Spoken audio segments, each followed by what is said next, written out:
মাশাআল্লাহ, কি পরিমাণ বৃষ্টি হইতেছে দেখুন।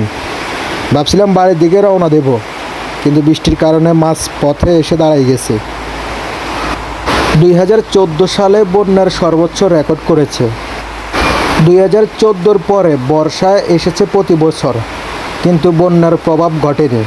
কিন্তু 2024 সালে এসে বন্যার প্রভাব ঘটছে। এই বছর যেই পরিমাণ বৃষ্টি হইতেছে, মনে হয় 2014 সালকে ছাড়িয়ে যাবে। আমার এখনও সুস্পষ্ট মনে পড়ে যখন 2014 সালে বন্যা হয়েছে, চারিদিকে শুধু মাছ আর মাছ। যাদের মাছের খামার ছিল সব বেশে মাছগুলো বাইর হয়ে গেছে, আর প্রত্যেকটা লোকের ভাত খাওয়া বাদ দিয়ে শুধু মাছই খাইছে। কেউ মাছ দিয়ে শুটকি করছে, কেউ মাছ ফ্রিজে তো রাখার কোনো কায়দা ছিল না, কারণ সবাই ফ্রিজে ওভার হয়ে গেছে মাছ।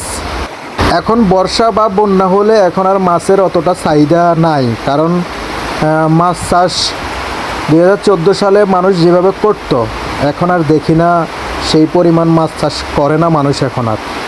আমি রাস্তার পাশে এসে দাঁড়াইছি, রাস্তাটা ওভারটেক করে বাড়িতে চলে যাব, কিন্তু বাড়িতে যাওয়া আর হলো না।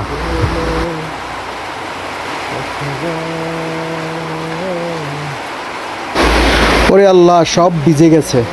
গতকালকে সকালে ঘর থেকে বাইর হওয়ার পরে দরজায় যখন আসি বাড়ির, আমাদের বাড়ির দরজায় একটা পুকুর আছে, দেখি পুকুর ভেসে গিয়ে বাড়ির দরজায় পানি চলে আসছে। তো চিন্তা করলাম এই বছর মনে হয় বন্যা হয়ে যাবে, যা কাজ পর্যন্ত এখনও হয় নাই, কিন্তু যেভাবে বৃষ্টি হইতেছে, যেভাবে পানি বাড়তেছে, এইভাবে মনে হয় বন্যা 100% হবে। এখন হয়তো বলতে পারেন বন্যা হইলে কি আর কেউ ধরে রাখতে পারবে? না, কেউ ধরে রাখতে পারবে না। বন্যা হইলে আমার যেই গতি, সবাইরই সেম গতি হবে। তবে এখন বন্যা হইলে আগের পরিমাণ যেভাবে মাছ পাওয়া গেছে, এখন বন্যা হইলে সেই পরিমাণ আর মাছ পাওয়া যাবে না।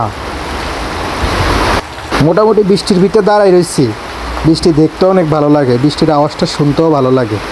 বাড়িতে যাইতে পারি নাই সেটা বড় বিষয় না, কিন্তু বৃষ্টিটা উপভোগ করতেছি।